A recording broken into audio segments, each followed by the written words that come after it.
How's it going, people? UFC 271 is in the books. Izzy defends his title again.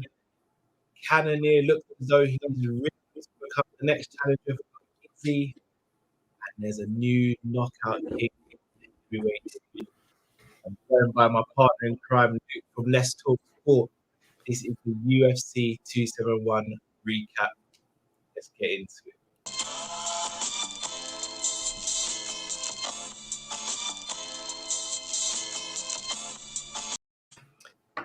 Luke, what an event. First and foremost, congratulations on your stream. It's brilliant. Managed to catch some of it. Excellent stuff, as always. Thank you. Yeah, thank you. It was a great night. Managed to stay awake. Yeah. No, it was a brilliant. I mean, this event wasn't even that long, to be fair. I mean, Bobby Green went 3 rounds. Moicano wrapped up things in the second round. It was the second round, wasn't it? Cannoneer second round. I asked for finishes midway through. Yeah, we need to quicken this up. Yeah, second round in the Lewis fight with TUIVASA. And then, so literally it was the first and last fight that went the full distance. Yeah. Not a bad night. 3 out of 5 fights with finishes, very good finishes, mind you, as well. So I think it's only right that we start with the main event. Oh yeah. Izzy, first and foremost, Rob Whittaker won, according to many people. Look, Rob's a very great fighter and a fighter I'm very fond of. I love Rob Whittaker, but sorry, how he didn't win that. Nah, I think he didn't do enough. He tried to outpoint your way to the title, which isn't how you do it. And he didn't want it. He didn't want it enough. He said he thought he won, but you thought just doing the odd takedown would win, just like he did in the Darren Till fight. I think in the 5th round, he scored that vital takedown, which made it 3-2. So he thought, just rinse and repeat that. We might get a bit of success. But even with the takedowns, Izzy just got straight back up, and it was only the 5th round where there was even a glimmer of him getting that standing rear naked choke. But even then, it wasn't anywhere close, really. And he'll be kicking himself when he watches that fight back. Yeah, he'll go, "Oh, if only." Yeah. And here's the thing with it as well. So, again, I don't know where you stand on this, Luke, but the whole notion that a fighter's got to rip the belt away from someone, or you get little cliches like that, or don't leave it to the judges. I'm not a fan of those cliches because, I mean, if you don't want to leave it to the judges, don't have judges. Just let the guys and girls fight until there is a clear winner. Like one has to give up, the one stands tall at the end. Or for me, if you beat someone 3 rounds to 2 and it's a close fight, for me, you still won that fight regardless of going in as champion or not.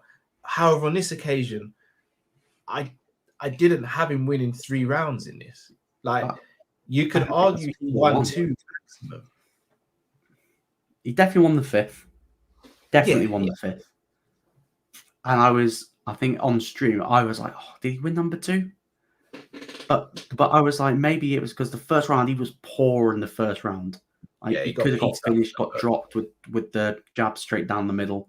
Yeah. And it was like, maybe the second round, I was like, oh my God, he actually wants, he wants to win. So maybe that might have skewed my judgment by just the sheer difference of him going up a level in the second round. But geez, he'll be absolutely kicking himself. Yeah.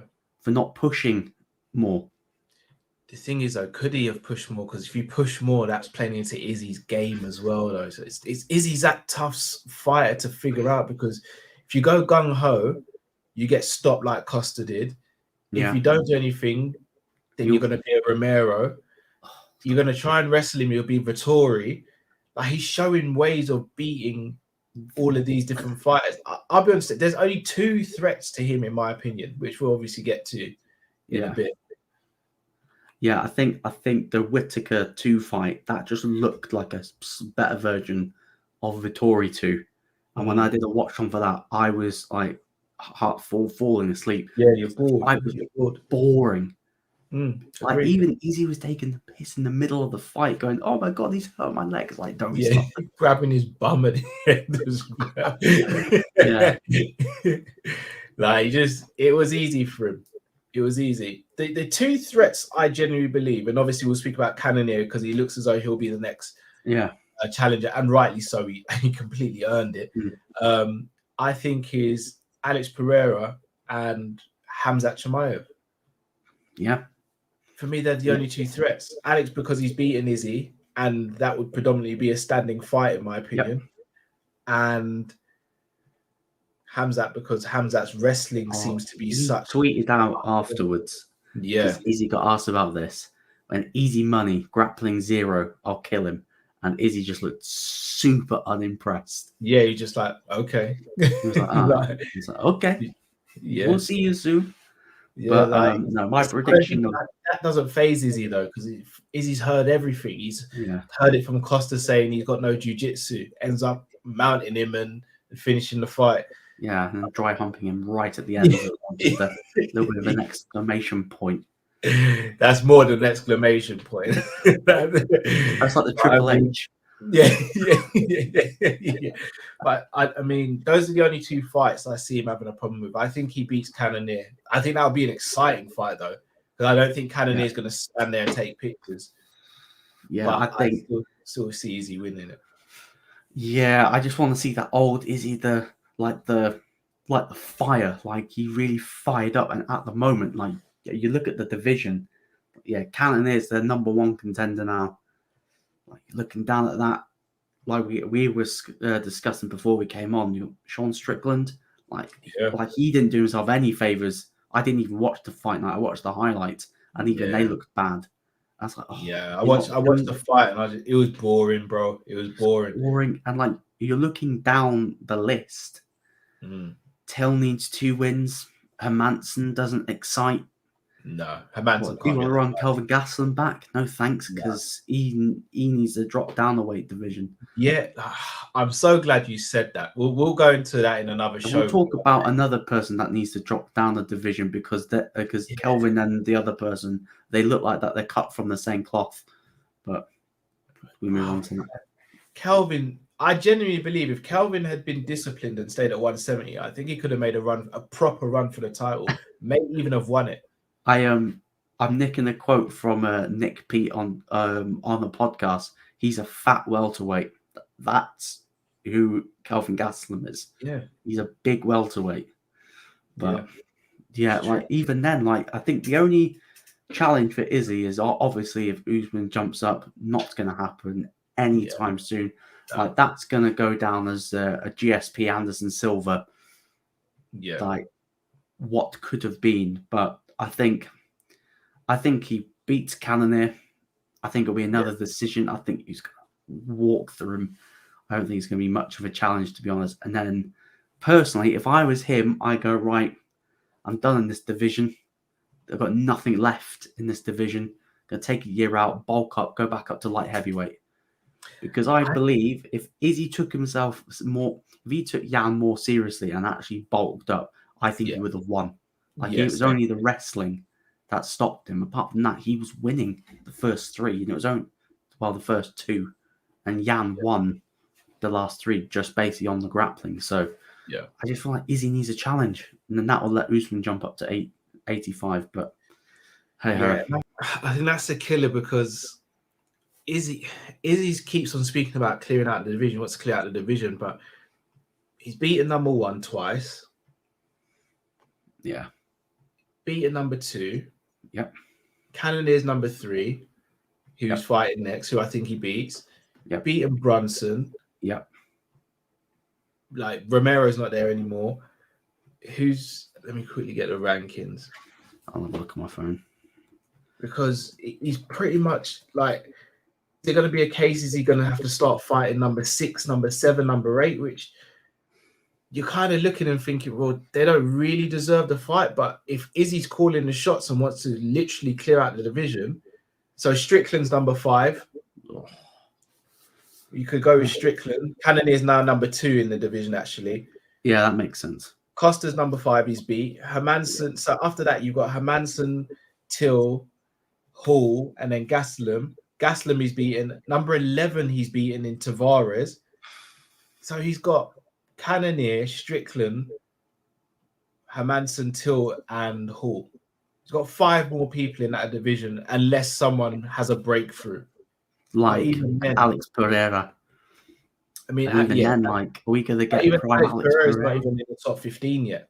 No, I think he's fighting Bruno Silva soon as well, which will be a barn burner, 2 knockout artists. But yeah, like looking through that division, it's like, yeah, nothing's. If it's not exciting me, the fan, how's that feeling to Izzy, the champ?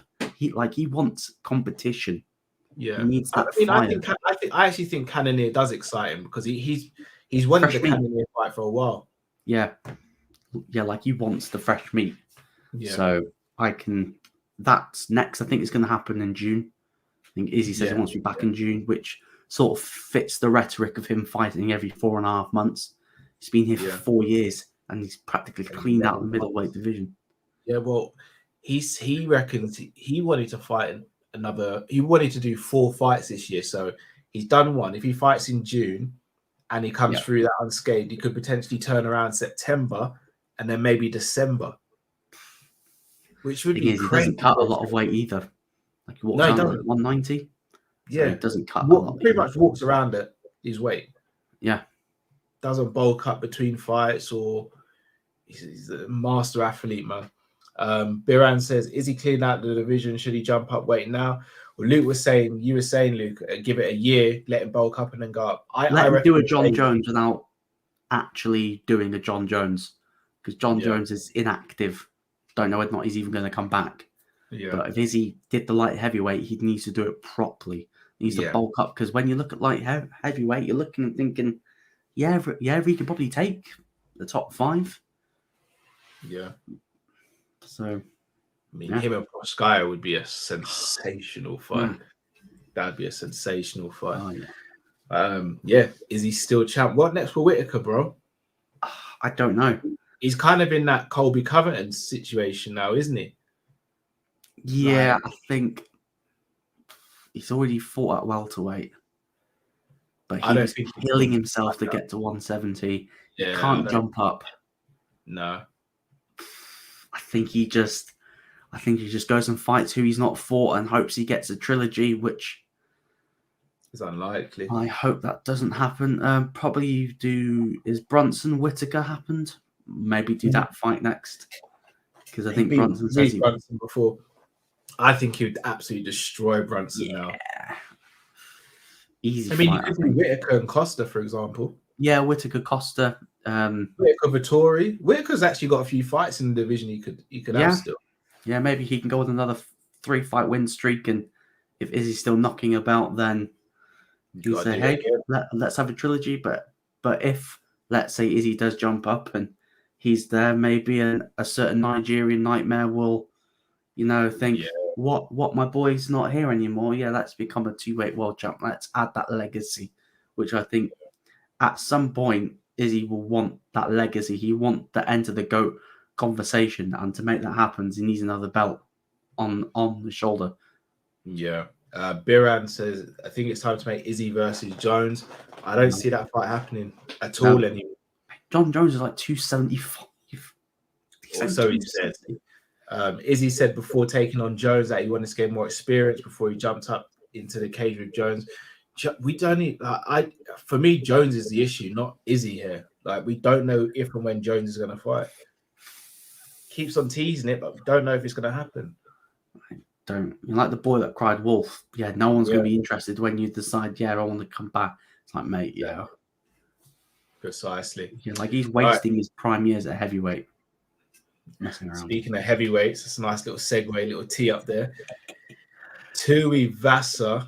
Shuey. Can I just say, Luke, I predicted it. Yep, you did predict this. You did predict this. I predict these things. He knocked out Derek Lewis. He knocked out the knockout king. What a fight it was, first and foremost. Derek becoming an all-American wrestler. He joked about it, but he looked good with his wrestling. Yeah, he's got 2 takedowns, I think, which beat his best. Can I suggest something that no one else has suggested? Don't let Lewis fight in Houston ever again. Could they do a rematch? Because I'll be honest with you, Derek caught Ty just as much as Ty caught Derek. It's just Derek didn't hit him on the chin. He was hitting him sort of the top of the head and stuff like that. Yeah. Could we see a rematch potentially? I imagine so down the line. I don't think it'll be straight away. I think the heavyweight division at the moment is in a bit of a state of flux. Francis is out for at least a year, so you're definitely going to have an interim title fight. It was rumored to be Stipe Jones. Don't know what's going to happen with that. So you're looking, I think, Tuivasa's ranked number 3 now. So you're looking at Cyril Gane versus Tai Tuivasa for an interim belt. And obviously, you've got some other heavyweight fights coming up soon. I think you've got Blades, Dorcas coming in March. Yeah, sorry to cut you on that. I'm just looking at the rankings now. And this is what I don't understand. Lewis has dropped below Blades in the rankings after losing to Tuivasa. Yeah. But Lewis knocked Blades out clean, and Blades hasn't fought. How is he leapfrogged? Like, surely Lewis should just be 4th and Tuivasa's 3rd, right? I don't. Yeah, that makes 0 sense to me. Yeah, I know. The UFC just do the rankings in. Well, it's not even the UFC. I think it's a select panel of journalists that do it. That's the pound for pound list, not the UFC ranking. Yeah, okay. That's a weird one. That is a weird one. But yeah, I mean, so would you say it could be Tuivasa and Cyril Gane then? Yeah, probably. It just depends what's happening with Jones, Stipe. Obviously, you've got Aspinall versus Volkov. Whether if one gets a spectacular win, you could be looking at one of them forcing their way into the title scene. Because the thing is, the UFC's got all the cards here with, we just go back to Jones. Because if Jones wants more money, the UFC can go, yeah, just look at all these killers that we're just making here. So if you take it or leave it, because we'll leave you. We'll leave you behind quite happily. So it's now or never. If he doesn't fight this year, Jones, he's not fighting again. He's done. Yeah. He's done because there's no point of coming back at 35 when he's Well, here's the thing: could you do Stipe and Tuivasa? Possibly, but we don't know what's happening with Stipe. Stipe's another weird one because even when he was a champion, it was once a year pretty much he'd fight. And I fought mostly DC, which was boring. As hell to see him in DC just slug it out for the belt, but. The heavyweight division, like there's some great fighters. There's some even when you think of like the matchups, you could go Gane versus Stipe. You could go Stipe with Tuivasa, Gane versus Tuivasa, Gane versus Aspinall, Volkov versus Tui. Yeah, I mean Aspinall and Volkov's next month in London, which obviously hoping that Aspinall comes through that because I like Aspinall a lot. I think he's a fantastic fighter. Former training partner of Tyson Fury. Yeah, and you can see it's not just his boxing because look what he did to Arlovsky. Lulled him in, took him down and choked him out. So Aspinall's got if he gets through this test against Volkov, who kind of is like almost probably the gatekeeper for the heavyweight division right now.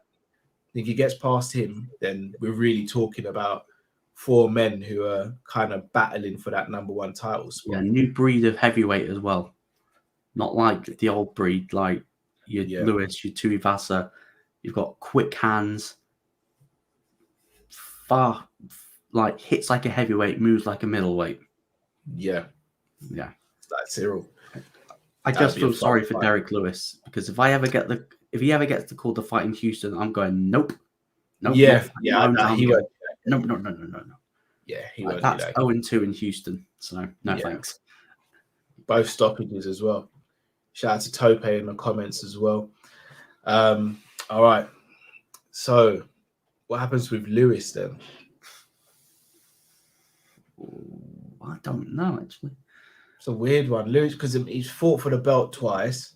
Yeah. One was interim, one was the actual one. Obviously, come up short in this fight. His career is far from over because as we just said, the person who's ranked one above him, he knocked out cold. Yeah. Again, Derek arguably still in the mix. Derek Stipe, I'd pay to watch that. Derek Stipe. I'll just have a look at the rankings now. Lewis Volkov already happened. Yeah. Oh, Rosenstrike's fighting soon, isn't he? I think he's knocked out most of the people in the top 15.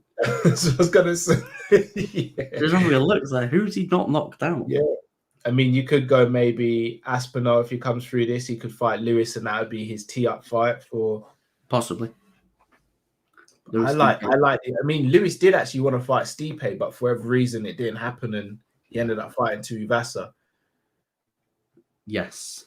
TUIVASA. That's his name now. TUIVASA. He got Dana to do a Shui as well. Don't know if you saw that. He actually got him to do a Shui. So, yeah. I mean, are you going to argue with someone who just knocks out Derek Lewis? No. I would. Nope. Taking that Shui. Every says. Yeah. Every says. Interesting.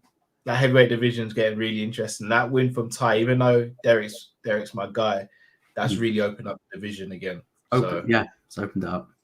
Yeah, if Tom Aspinall can do his part as well. Look, you could have them fighting for the interim title. TUIVASA Aspinall could be a great fight as well. That could be a great fight. Take my money. Gosh, really good for the heavyweight division at the moment. Right. We've spoken about him briefly because of Izzy. At the end of the first round in this fight, it looked as though he was going to get beat and beat decisively. I don't know what happened on the stool, because when they came out in the second round, Brunson looked completely devoid of ideas and a gas tank, and CANNONIER just went into beast mode and elbowed him into an oblivion. Do you know when Conor goes there, I'll bounce your head off the canvas? He literally bounced his head off the canvas. The towel was thrown in, which you rarely see in MMA now. Was the towel thrown in? I did not see the towel being thrown in. Yeah, the towel was thrown in just as the ref stepped in. But the towel was thrown in. I think it was, I think it's crazy. In the first round, you could arguably say that it was a 10-8 round. Oh, yeah, Just by the way, like if that was like 30 seconds longer, he taps because that was deep. But yeah, the second, I think when I watched it, I think CANNONIER catches him with a right, just like a simple right, and it's like, oh, he looks a bit on edge, and he just never recovered. And then obviously that combo when he just back punched him, back slip, back fist, back slap, whatever it was. I was like, oh wow! And then he took him down, and then the second that first elbow landed, I was like, we're done. Well, no, it's a right hand that landed first, and then the elbows just solidified it. They just put the exclamation point.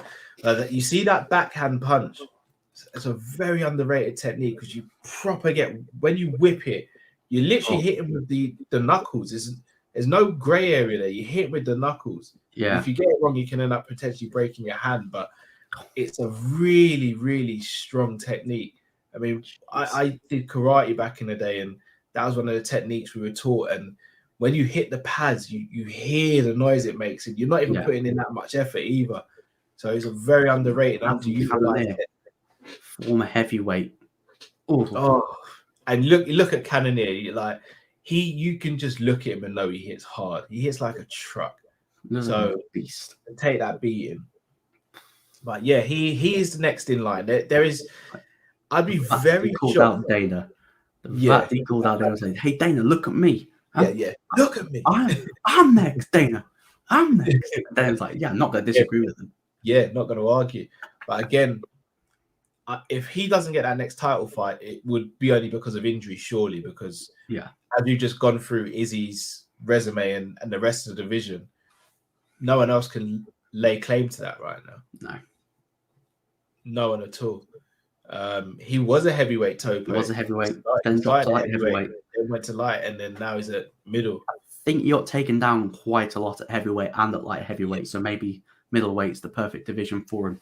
Yeah, he was overmatched in those divisions. But you look at him now; he looks like he's fighting in the right weight division. Yeah, he looks lean.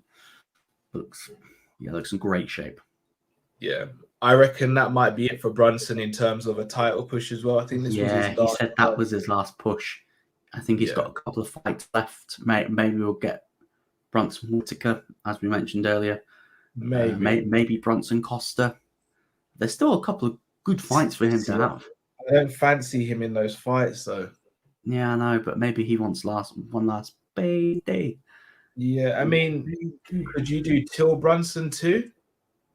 Because I mean, no. He's got a good ranking. If Till's able to right that wrong, I think Till needs to severely work on his grappling game. Because I just reckon Till had a bit of an off night that night as well. To be fair, apparently he did his knee 3 weeks before. Oh, is it? Yeah, did a Francis. I think did a Francis. I think like his whole knee just blew out. Too tough for his own good, Mr. Till. Yeah, it's a scouser. Scousers are like that. They are. They are. Moicano.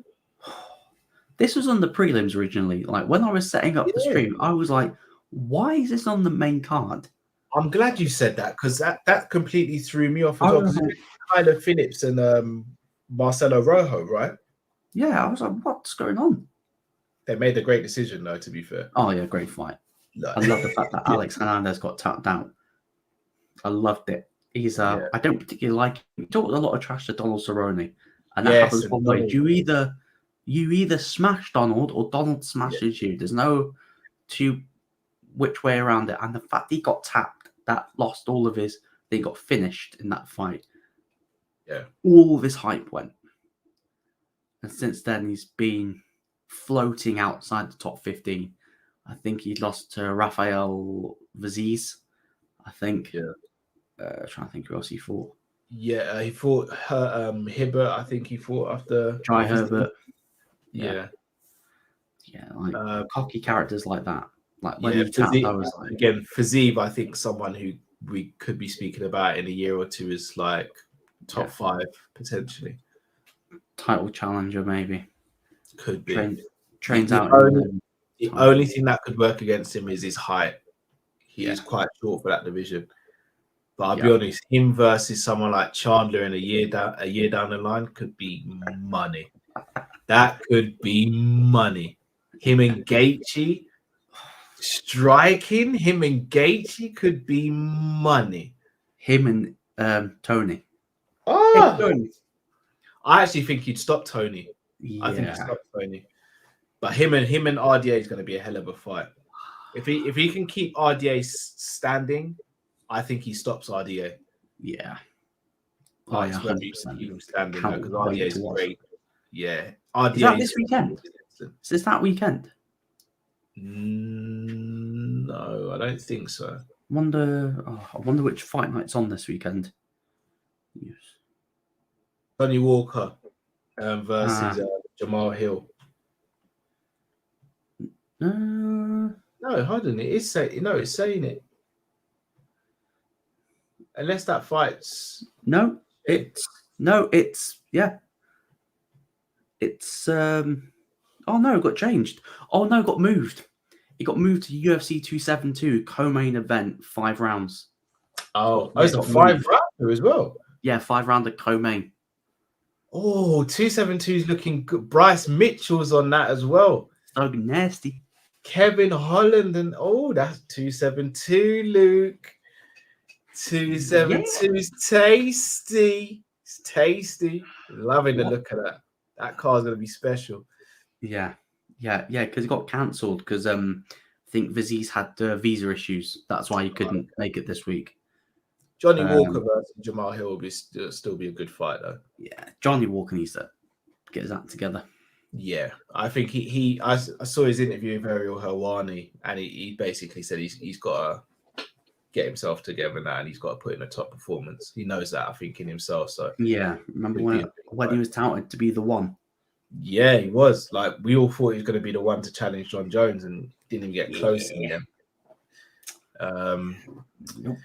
So yeah, I mean, Moicano. How far do you think he can go in this division? Though 155 is a killer's row, isn't it? It's a killer's row. I don't know whether he'll get top 15, but I think he'll get think we'll get someone, maybe, Bobby Green. Maybe a Bobby Green main event. I don't know. But I think he's floating outside the top 15. So anyone around there would make sense. Yeah, I mean, could go for someone like a Gregor Gillespie. Yeah. He's ranked 9 at the moment. Moicano's not going to get the Conor McGregor fight. No. Could go Brad Riddell. Brad Riddell would be a good fight. Yep. A couple of good fights there for him. A couple of good fights. A couple of interesting ones. Maybe a Diego Ferreira. Yeah, good shout. 15. I'd be all right seeing that. That'd be a good fight. Yeah, because there's a couple of good up-and-coming fighters in that bottom part of the top 15, like Gamrot. I'm not going to say that guy's name because I think I'll butcher it, but number 13. I'm going to give it a try, yeah. But Armin. Yeah. Yeah. Best first name. But no, I'd be interested in seeing that. Yeah. And then, as you said, another person, Bobby King Green. The hands were sharp as a knife. Looked like a vintage Roy Jones Jr. performance. Oh, his technique is so... I mean, we've got people like Max and Dustin both say they're the best boxers in the UFC, and look, they're fantastic. Pure boxing, Bobby Green, baby. Might be Bobby, you know. Give him a main event. Give him a fight like main event. He deserves it, man. Yeah. Deserves it. He's fought some killers. I think he's fought Thiago Moises. Yeah. Poirier. Fiziev. Yeah, like he's fought the big boys. He deserves a big moment. And like, you know how I was talking about Kelvin Gastelum earlier? Yeah. Nasrat is literally a carbon copy. He looks like a fat featherweight. Yeah. Because Dan Hooker's gone down to featherweight. Maybe you need to go and join him. Because he just... And even Hooker looks shredded at 55. So him at 45 could be a real danger. Again, he's in London. It's Alan. That's going to be a quality fight as well. That's going to be a money. That whole card, UFC London, I'm sure we'll do previews before that. That card is money. That's a money card. That's a fantastic card. Goodness, it's going to be on at a decent time in the day as well. So yeah, for once, yeah. For once. So let me ask you then, Luke. Out of 5, how would you rank this card? Ooh. It's a difficult one because if Robert Whittaker didn't let me down, I showed a bit of fight, it would have been right up there. So I'd probably give it a 4 out of 5. I'm going to go the 3.5. Yeah, it's just... Yeah, maybe I'm being a little bit because I just... Like the TUIVASA knockout just like woke me right back up again. Yeah, yes. Let's get into the main event. But I think we're not going to go back at the end of the year and go, oh, remember Whittaker Adesanya too? Yeah, no, we're not. We're going to go, oh, what? Izzy easy win? Yeah. Yeah. All right, cool. Yeah. Routine defense. No, I feel sorry for Izzy because I think he could potentially get labeled as a boring fighter when he's not. He's actually not a boring fighter. It's just that no one wants to engage with him. Romero didn't want to engage. Vittori didn't want to engage. He's like on a legacy run at middleweight, but his last few title defenses hasn't been. Apart from, I think, the last one that I was like, oh, hello, was Costa. Yeah. The rest of them have just been, he's been bored, I've been bored. Not good. Yeah, it's very true. But hey, 271's in the books. It'll be very interesting to see what comes off the back of this event in terms of fights made, etc. But we do know middleweight is run by one man. New contract, same champion, Israel Adesanya, the last starbender. Can't be broken, but can adapt to all forms. He is absolutely fantastic. Luke, as always, I got to shout you out, man. Thanks very much for coming on. Where can the people find you to support you, please, bro? You can find me at Let's Talk Sport on YouTube. We were meant to do a video over there. My computer's not playing ball this evening. So I'm sure me and Callum will do one on Let's Talk Sport at a different date to recap the show. But yeah, that's where you can find me. and obviously Twitter underneath there. So, yeah. Indeed. But please, people, smash the like button. Subscribe if it's the first time you come across the channel. Also, in the link of in the description of this video, the link is there to head over to Luke's channel. So please show him the same sort of love that he's showing me here.